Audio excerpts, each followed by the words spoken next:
Assalamualaikum warahmatullahi wabarakatuh. Assalamualaikum warahmatullahi wabarakatuh. Selamat sore Ustaz. Assalamualaikum. Waalaikumsalam. Selamat sore sahabat umat dan sahabat Arifah yang senantiasa dimuliakan oleh Allah Subhanahu wa taala. Alhamdulillah, hari ini di puasa hari kelima bulan Ramadan tahun 1441 Hijriah. Suasananya mendung Ustaz, di luar seharian hujan ya. Hujan, ya. Alhamdulillah kita masih bisa bersilaturahim, bisa bertatap muka dengan sahabat umat dan sahabat Arifah sekalian. Kembali dalam acara Bincang Ringan Islami. Dan hari ini kembali kita ditemani oleh Ustaz Sohibul Maulana LC. Assalamualaikum Ustaz. Waalaikumsalam. Apa kabar nih? Alhamdulillah. Masih social distancing Ustaz? Masih. Alhamdulillah. Oke sahabat umat sekalian, Alhamdulillah sore ini di tengah cuaca yang kurang nyaman ya, kurang enak. Enaknya ini tidur terus Ustaz. Iya. Jadi kalau ada ada yang cerita tidur di bulan Ramadan itu ibadah katanya. Katanya, tapi ada itu katanya hadisnya dhaif ya, atau itu hanya riwayat saja barangkali. Baik, sahabat umat dan sahabat Arifah sekalian yang dirahmati Allah Subhanahu wa taala, tidak lupa kami mengingatkan bahwa untuk sahabat umat dan sahabat Arifah yang belum mendownload, yang belum menggunakan aplikasi Ummah, segera mendownload dan segera gunakan aplikasi Ummah dalam rangka untuk meningkatkan kualitas keimanan, karena di aplikasi Ummah itu sangat lengkap. Di sana ada konten-konten Islami Ustaz. Ada murotalnya juga, ada yang bulan Ramadan ini punya keinginan target ingin hafal sekian juz. Iya. Nah, itu bisa buka aplikasi Ummah dan segera gunakan murotalnya, juga ada tanya jawab Islami Ustaz. Iya. Jadi jangan lupa untuk sahabat Ummah dan sahabat Arifah sekalian, segera download aplikasi Ummah di App Store dan di Play Store. Oke Ustaz. Iya. Hari ini cuacanya mendung. Yang enak itu membahas sesuatu memang agak berat sih. Jadi kalau kita bicara bincang ringan juga nggak ringan-ringan amat sebenarnya. Ini cukup berat sebetulnya. Hari ini ada permintaan kita mencoba membahas terkait suasana yang sekarang sedang dilanda atau sedang melanda dunia ini. Iya. Sedang melanda di Indonesia, juga di negara-negara lain yang ada di dunia. Itu masyarakat sedang diuji oleh Allah Subhanahu wa taala. Allah sedang memberikan ujiannya kepada kita dengan adanya virus corona atau COVID-19 tadi. Nah, sehingga momentum adanya virus corona atau COVID-19 ini bertepatan pula dengan momentum bulan Ramadan tahun 1441 Hijriah. Nah, sedikit kita coba bicara tentang pandemi. Nah, ini corona atau COVID-19 itu menjadi sebuah pandemi, Ustaz. Nah, jadi kita coba membahas tentang pandemi ini sehingga kita mencoba mengkorelasikan sesungguhnya bagaimana puasa yang notabene adalah sebuah perintah Allah. Di sisi lain, masyarakat juga dihadapkan dengan kondisi pandemi yang luar biasa. Bagaimana perspektif agama atau bagaimana tanggapan Islam ya, atau pandemi menurut agama Islam? Kira-kira gimana Ustaz? Iya.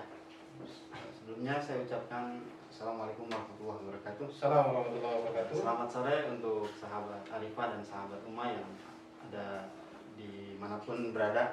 Ya. Pertama, istilah pandemi itu sendiri kan berasal dari bahasa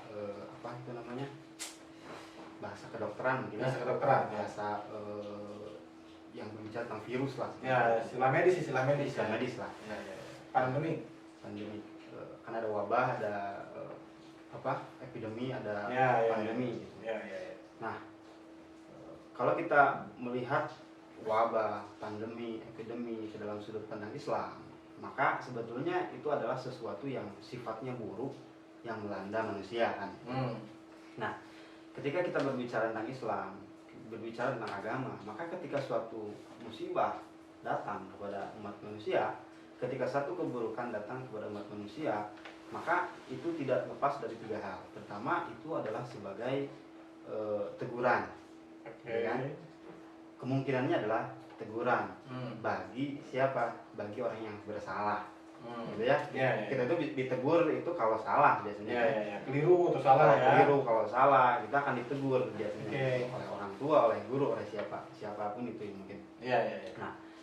Nah, kalau sesuatu yang buruk ini kemudian menimpa kita dalam keadaan kita itu tidak salah nih, saya nggak salah, saya soleh, saya baik, maka itu menjadi cobaan. Gitu. Nah, kalau ternyata posisi manusianya atau kitanya berada dalam posisi yang durhaka kepada Allah, maka itu bisa jadi azab atau bencana. Kalau kita melihat wabah atau pandemi ini dari sudut pandang agama, maka kemungkinan ada tiga, ya, tergantung keadaan manusianya. Pandemi ini bisa jadi ujian, bisa jadi bisa jadi teguran, atau bisa jadi hukuman atas perbuatan kita. Nah, namun kalau kita berbicara secara spesifik tentang wabah sendiri, wabah bukan hanya sekarang terjadi, ya gitu. Beberapa kali wabah juga sudah pernah terjadi. Bahkan kan Masjidil Haram juga beberapa kali tutup gara-gara wabah gitu ya. Kalau saya lihat di YouTube itu kan ada masuk SARS dulu kan ya. SARS, MERS, MERS, MERS, dan lain-lain ya. Betul. Jadi bukan hal yang pertama. Cuman ketika menjadi pandemi ini baru sekarang kan ya. Karena era globalisasi sekarang itu kan manusia itu dalam waktu 1 jam itu bisa pindah dari sini ke Malaysia, dari sini ke Thailand mungkin. Jadi penyebaran virusnya menjadi lebih cepat seperti itu. Nah, berbicara tentang wabah, di zaman sahabat juga ada terjadi wabah, di zaman tabi'in juga pernah terjadi wabah, bisa kita lihat dalam buku-buku sejarah. Bahkan di zaman sebelum Nabi Muhammad juga pernah terjadi wabah, bahkan di zaman Nabi Daud itu karena umat Nabi Daud itu kemudian durhaka kepada Allah, maka Allah ingin menghukum umat tersebut, maka Allah berkata kepada Nabi Daud, silahkan pilih, nih saya mau ngasih hukuman nih, pilih, ada 3 bentuknya. Satu, pilihannya adalah mau dikasih kemarau 2 tahun, gitu, atau mau dikuasai oleh musuh selama berapa, 2 bulan atau 2 apa gitu, atau mau dikasih penyakit wabah selama 3 hari. Akhirnya Nabi Daud berpikir, kalau dikasih kemarau panjang yang begitu panjangnya nih saya bakal repot lah. Kalau dikasih musuh datang ke kita, menguasai kita, itu pasti semuanya juga hancur. Maka pilihan terakhir, udahlah mendingan wabah aja lah, minimal 3 hari. Tapi udah 3 hari lagi apa itu Ustaz? Iya, ada kiranya masuk angin lah begitu. Nah, ternyata kan wabah ternyata baru 1 hari udah berapa, harus 10.000 atau 70.000 atau 100.000 meninggal. Akhirnya nggak kuat Nabi Daud. Akhirnya apa? Berdoa kepada Allah Subhanahu Wa Taala supaya wabah tersebut dicabut. Akhirnya Allah mengabulkan, dicabutlah wabah tersebut. Nah, di dalam Islam juga Nabi Muhammad SAW mengajarkan kepada kita bagaimana doa supaya kita terhindar dari wabah, dari bencana. Kan Allahumma inni a'udzubika minal baros gitu kan, wal junud wal judam wasayyi'il asqam, kan ada. Ya Allah, aku berlindung kepadamu dari penyakit belang, terus penyakit kusta, dari kegilaan dan penyakit mengerikan lainnya. Jadi memang ada panduannya dalam Islam bagaimana supaya kita terhindar dari penyakit mengerikan seperti itu. Gitu. Bahkan kan ada disebut dengan kunut nazilah yang di kita itu kan di Islam itu. Dan ulama juga memberikan pedoman bagi kita, Allahumma dfa'annal bala wal waba wal fitnah ya. Ya Allah, jagalah kami dari bala, dari musibah, dari wabah, dari bencana, dari fitnah, dari semua kan ada. Jadi dalam Islam ini bukan hal yang baru. Yang baru mah kitanya, karena kita hidup di masa saat ini dan virusnya datang saat ini. Saat ini kebetulan belum ada obatnya, belum ada vaksinnya. Tapi sejarah sudah memberikan kita pelajaran bagaimana sih cara mengatasi wabah, Ya, gitu kan. oke. Dan Islam juga sudah memberikan dasar-dasar bagaimana sih umat Islam itu harus bersikap dalam menyikapi wabah. Oke, sangat menarik Ustadz. Jadi ada satu pertanyaan yang cukup menarik ini, bahwa ketika wabah itu dianggap sebagai sebuah teguran bagi yang bersalah, artinya kan begini. Kalau yang dalam konteks kehidupan dunia saja, kita bicara dalam konteks kehidupan dunia, bahwa hari ini yang terkena awal, ya, jadi berdasarkan pemberitaan, isu dan lain sebagainya gitu, awal mula munculnya COVID-19 atau virus corona ini katanya di Wuhan, di China, di apa namanya, di pasar hewan katanya, bahkan kan informasinya begitu. Nah, kalau kita bicara teguran, kan seperti yang disampaikan tadi oleh Ustaz, agama Islam sudah memberikan panduan-panduan ketika bahwa dari virus sana bukan dari siapa-siapa virus ini. Iya. Allah sudah menentukan bahwa ini virusnya harus, ya katakanlah bukan sebuah kebetulan virus ini. Meskipun secara syariatnya tadi katanya ada cerita dari Wuhan, dari pasar Amerika, dari lab, konspirasi dan lain sebagainya. Ya. Tapi terlepas dari apapun itu, toh apapun yang memang terjadi hari ini, kalau tidak ada izin Allah, tidak biiznillah, mungkin tidak akan terjadi, Ustaz ya. Nah, kira-kira pandangan Ustaz seperti apa ketika memang ada orang yang menganggap bahwa ini salah maneh gitu. ini salah negara ini salah siapa dalam pandangan Islam, kira-kira apa yang harus dilakukan? Begini, terlepas dari teori konspirasi ya, ada yang menganggap ini buatan Cina, ini buatan Amerika. Terlepas dari itu semua, kalau saya pribadi saya tidak punya ilmu untuk ke sana ya. Tidak punya ilmu untuk bisa memprediksi itu, dan saya tidak mau mengatakan sesuatu yang saya tidak tahu gitu. Nah, maka mau buatan siapapun virus ini ada. Betul. Mau buatan siapapun, bahwa sekarang sudah berdampak dalam kehidupan kita. Betul. Bukan hanya berdampak dalam segi kesehatan, bahkan berdampak dalam kehidupan sosial dan ekonomi. Di semua negara kan. Betul. Nah, lalu kalau kita kaitkan dengan ujian bagi orang yang beriman, teguran bagi yang salah, terus hukuman bagi orang yang durhaka. Lantas bagaimana ketika itu virus ini adanya di Wuhan terus menyebar, kita umat Islam kena juga. Nah, kita harus paham bahwa dalam agama itu, dalam Al-Quran ada ayat yang berbunyi seperti ini. Wattaqu fitnatan lati la tusibanna alladziina zalamu minkum khassah. Artinya kalian itu harus takut, harus berhati-hati terhadap fitnah. Fitnah ini bisa menjadi hukuman, bisa fitnah, bisa musibah yang datang bukan hanya kepada orang-orang yang zalim saja di antara kalian. Jadi ketika Allah menghukum suatu kaum, suatu hamba, suatu masyarakat, Allah itu tidak memandang. Bisa jadi yang maksiatnya 10, tapi yang Allah hukum satu kampung. Betul. Nah, inilah ayat ini kemudian berlaku bahwa kita harus berhati-hati, harus takut terhadap fitnah atau musibah yang mungkin tidak hanya akan menyerang orang yang zalim saja, yang melakukan kesalahan saja. Betul. Tapi akan menyeluruh. Cuman tadi untuk bagaimana ketika fitnah ini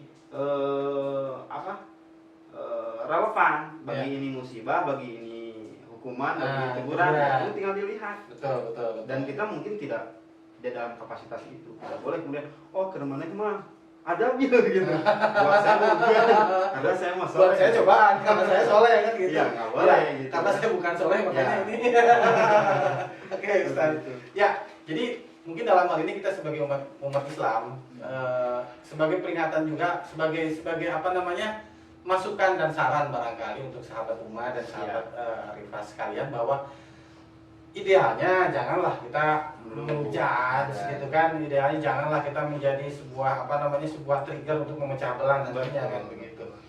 Oke, sangat menarik Ustaz. Namun ini ada sesuatu yang cukup menggelitik barangkali Ustaz. Jadi kan kalau kita bicara hari ini kita menjalankan ibadah Ramadan dengan, kalau orang Sunda bilang sakuratina, dengan seluruh konteks ibadah yang memang mencakup ada tarawihnya kan begitu, kemudian ada tadarusnya. Tadarus. Apalagi kan kalau di lembur-lembur itu, kalau di kampung-kampung itu setelah sholat tarawih, anak-anak mudanya tuh bareng-bareng gitu, buka Quran, buka mushaf, sama-sama mengaji. Kemudian bahkan ada doa khataman dan lain sebagainya. Ya. Kemudian pada saat subuh menjelang menjelang sahur itu, masyarakat biasa, anak-anak terutama biasa rame gitu kan, bangun sahur, ada yang sambil sholawatan dan lain sebagainya. Sementara di sisi lain, kalau dilihat kan itu mungkin konteks ibadah, bahwa hari ini kita diperintahkan oleh Allah untuk melaksanakan ibadah. Tapi di sisi lain kita diminta untuk melaksanakan tadi protokol penanggulangan penyebaran virus tersebut. Ya. Jadi kita diminta untuk physical distancing dan lain sebagainya. Sehingga mungkin ada beberapa hal yang dalam hal ini menjadi sebuah perintah dari Allah, tapi tidak kita lakukan. Ya. Misalkan yang sudah berjalan sebelum Ramadan ini sholat Jumat, ya kan? Kemudian kalau sekarang mungkin memakmurkan masjid, atau bahkan mungkin sholat tarawih dan lain sebagainya. Nah, kira-kira bagaimana kita menyikapi keadaan seperti ini, dikorelasikan bahwa saya ingin melaksanakan ibadah sebaik mungkin, tapi di sisi lain saya juga ingin melaksanakan sebuah protokol dalam rangka pencegahan penularan virus tersebut. Kira-kira gimana? Ya, memang terlihat seperti yang dilematis. Di satu sisi kita memiliki semangat keagamaan yang tinggi, bahwa kita ingin menjalankan agama kita, agama kita ingin sholat Jumat, ingin ingin sholat berjamaah, ingin tadarus di masjid, ingin sholat tarawih dan berbagai macam ibadah lainnya lah di masjid, apalagi di situasi Ramadan seperti sekarang ini. Tapi di sisi lain ada hal yang perlu dipikirkan, itu kemaslahatan bersama. Kemaslahatan bersama ya. Kemaslahatan bersama. Ini berbicara tentang kemaslahatan bersama. Juga umat Islam ini dalam konteks keindonesiaan lah, dalam skala kecilnya misalkan ini, bahwa umat Islam ini punya ulil amri. Ya, artinya Allah, artinya Rasul, ulil amri minkum. Taatilah Allah, taatilah Rasul, dan ulil amri. Pemerintah mungkin dalam hal ini. Nah, ulil amri itu ada dua katanya. Ada ulil amri dalam agama, ada ulil amri dalam keduniaan, dalam bernegara. Ulil amri dalam agama ya para ulama. Ulil amri dalam keduniaan ya presiden, pemimpin kita, atau orang pemerintah secara umum. Gitu. Nah, jadi kita di sini harus kemudian melihat permasalahannya secara dengan hati yang lapang, dengan pikiran yang jernih. Dan kemudian kita melihat dari satu sudut pandang bahwa pemerintah melarang kita untuk melakukan sholat di masjid, pemerintah melarang kita untuk ini, pemerintah memusuhi Islam, pemerintah menghalangi orang untuk menjalankan agamanya. Itu hal-hal seperti itu menurut saya tidak boleh kemudian terjadi, tidak boleh kemudian digembur-gemburkan seperti itu, karena pada faktanya bukan itu yang dimaksud. Karena ini dalam kondisi darurat. Kalau kita berbicara tentang puasa Ramadan, yang wajibnya itu apa? Yang wajibnya kan puasanya.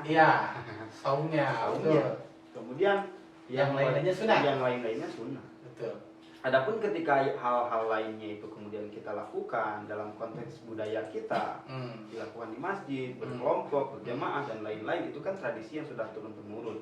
Memang menjadi hal yang menjadi shock lah bagi kita, shock terapi lah ketika hal-hal yang sudah membudaya kemudian dilarang. Kaget lah. Seolah-olah gimana gitu ya. Tapi ya inilah realitanya, memang kita sedang berada dalam kondisi seperti ini.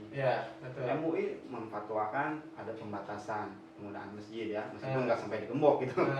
Kemudian jangan kita berbicara ulama lokal, ulama internasional. Al-Azhar sendiri kan sudah memfatwakan sholat berjamaah di rumah, sholat Jumat diliburkan dulu, sholat tarawih di rumah dan lain-lain. Bahkan di Masjidil Haram sendiri kan ada pembatasan. Tidak kemudian karena Ramadan merasa Masjidil Haram adalah masjid paling suci di muka bumi ini.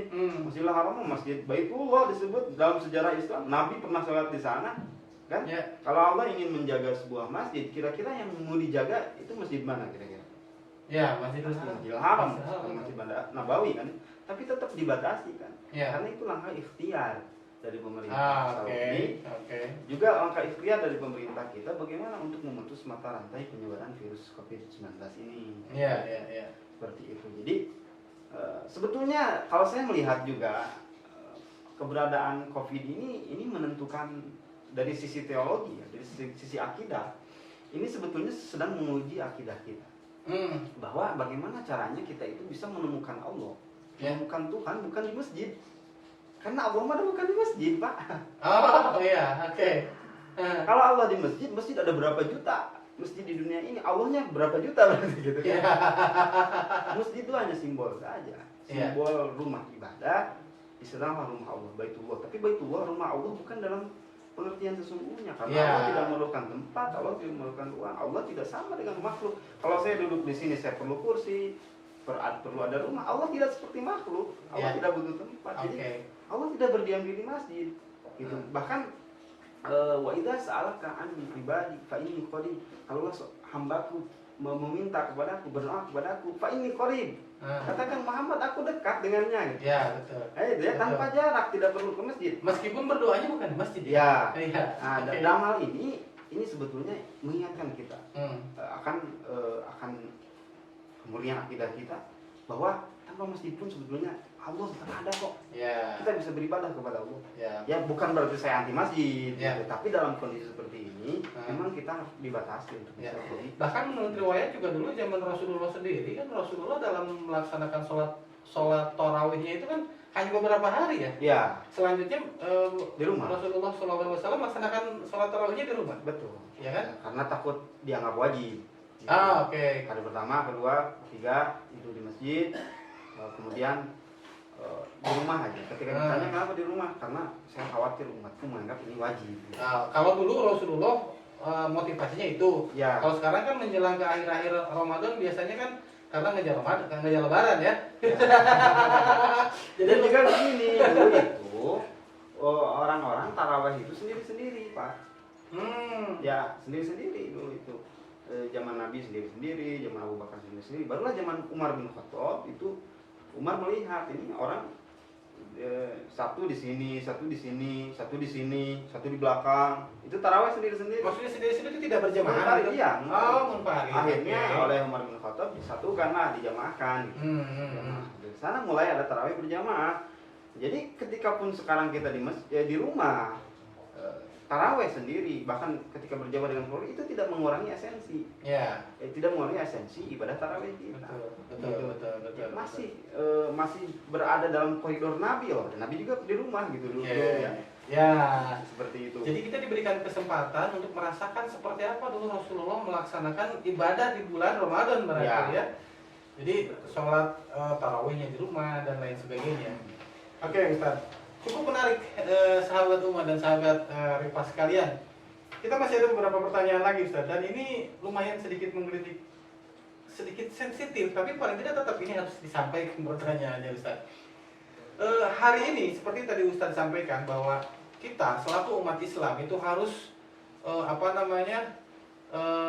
taat kepada Allah, taat kepada Rasul, dan taat kepada ulil amri.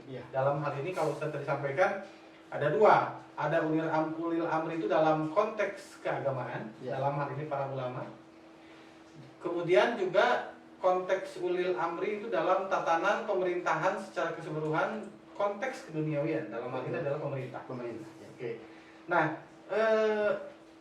pandangan Ustadz, kira-kira kita sebagai umat Islam, ketika memang kita mentaati ulil amri kita, katakanlah dalam hal ini kalau di Indonesia punya yang namanya Majelis Ulama Indonesia, Ustaz. Nah, sikap kita bagaimana menyikapi kalau kalau Kapolri itu kan ada maklumat namanya, kalau Majelis Ulama itu ada yang namanya fatwa. Nah, bagaimana kita sebagai umat Islam di Indonesia menyikapi fatwa ulama tersebut? Karena kan mohon maaf sekali, ada beberapa mungkin yang kadang-kadang ini teh dianggapnya menguntungkan gitu buat masyarakat, nggak terlalu menguntungkan, atau bahkan mungkin relatif berseberangan juga, tapi ya apa yang harus kita lakukan lah dalam konteks ini sebagai umat Islam dalam menyikapi fatwa ulama di Indonesia, Majelis Ulama Indonesia. Pertama bahwa fatwa MUI itu satu produk hukum dari MUI tentang suatu perkara, ketetapan tentang hukum sesuatu yang diberikan oleh Majelis Ulama. Tapi fatwa MUI itu tidak mengikat secara hukum. Oke, ya contoh misalkan sekarang yang mudik haram atau mengharamkan mudik misalkan gitu Ya, kan. sebetulnya tanpa fatwa MUI pun tentang haramnya mudik itu bisa juga melalui, Bisa juga. ya bisa juga distatuskan haram, tapi secara apa namanya, Eksplisit ya. secara langsung itu secara yang punya kewenangan adalah MUI. Betul. Meskipun secara ini tidak mengikat ya, tapi alangkah baiknya kita itu sebagai umat Islam untuk mengikuti apa yang difatwakan oleh MUI. Karena apa yang difatwakan oleh MUI itu adalah sesuatu yang dibahas oleh para ulama di kita. Oke. Ya, berdasarkan pertimbangan-pertimbangan yang masuk, berdasarkan masukan-masukan, berdasarkan dalil, berdasarkan hadis, berdasarkan Al-Qur'an. Itu maka untuk amannya ya kita ikuti apa yang menjadi fatwa MUI. Ketika sekarang MUI mengatakan kepada kita tentang haramnya mudik, ya udah tidak usah mudik. Nah, meskipun sekarang MUI tidak memfatwakan itu pun, Ya bisa jadi hal juga ya Ya. menurut kita, karena posisi mudiknya kita itu bisa mengantarkan kita bisa menyebarkan virus COVID-19. lebih madorot mungkin ya. Ya, modal. Lebih madorot nanti ke Sedangkan depannya. kata Nabi kan tidak boleh la doror wala diror, tidak boleh ada madorot dan tidak boleh memadorotkan orang lain. Oke. Ada hadisnya. Iya. Sehingga itu yang harus kita jauhi. Jadi artinya kita harus senantiasa mengikuti apa yang memang menjadi fatwa dari Majelis Ulama Indonesia yang Iya. dalam hal ini menjadi ulil amri kita. Betul. Nah, menurut saya untuk Ramadan ini yang perlu kita tekankan ya. Kita sekarang berada dalam kondisi di sebagian daerah adalah lockdown. Ya. Lockdown. Kalau di Indonesia kemarin ada istilah social distancing. PSBB sekarang PSBB. Sekarang PSBB. Pembatasan sosial berskala besar. Physical distancing ya dan lain-lain. Hmm. Kita harus ingat bahwa yang di lockdown itu adalah wilayah. Ya. Tapi Allah tidak melockdown ampunannya kok di bulan Ramadan ini. Oke, ya betul. Betul. Allah masih membuka pintu taubat selebar-lebarnya, seluas-luasnya Ya, bagi betul. kita. Betul. Kalau sekarang ada social distancing, ada pembatasan dan lain-lain, itu kan cuma sekedar kegiatan sosial. Tapi Allah tidak pernah membatasi kita untuk bisa menggapai pahala sebanyak-banyaknya di bulan Ramadan. Ya, betul. Betul ya. Betul. Kemudian kita juga ada istilahnya apa? Social distancing. Kita harus Physical distancing, menjaga jarak dengan manusia lah. Ya. Jarak dengan Allah di Ramadan ini Harus ditekankan malah ya, bukan dijauhkan. dijauhkan dan Ingat, untuk mendekatkan itu tidak mesti di masjid karena Ya. posisinya Betul. dibatasi ya. Artinya ketika kita duduk pun sekarang Ya. kita bisa ingat kepada Allah kok. Ya. Kita Betul. bisa dekat dengan Allah Pak dengan cara apa? Dengan cara zikir, selalu mengingatnya, Ya. baca Al-Qur'an, Ya. Betul. kita ikut nonton kajian, Betul. ikut kajian online dan lain-lain lah gitu ya. Ya, betul. Jadi bukan mendekatkan diri kepada Allah itu bukan hanya sekedar itu saja gitu. Pergi ke masjid, kemudian ikut tarawih di sana, bukan hanya itu. Ya. Betul. Terlalu sempit kalau kita memaknai ibadah, memaknai kedekatan diri kepada Allah Subhanahu wa taala Hanya dengan itu. Oke. Apalagi di kondisi kita yang seperti sekarang.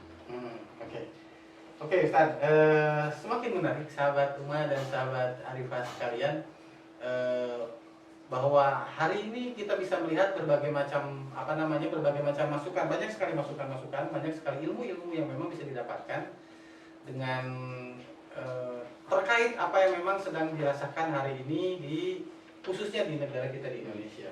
Nah, melanjutkan pertanyaan yang berikutnya Ustaz. Ketika memang kita bicara bahwa tadi kita sebagai umat Islam bagaimana menyikapi pandemik ini, bahwa pandemik ini adalah menurut kita semoga ini adalah sebuah cobaan, Iya, amin. ya kan, buat kita, sehingga Atau bagaimana teguran lah ini malah. asal jangan azab aja lah Ustaz.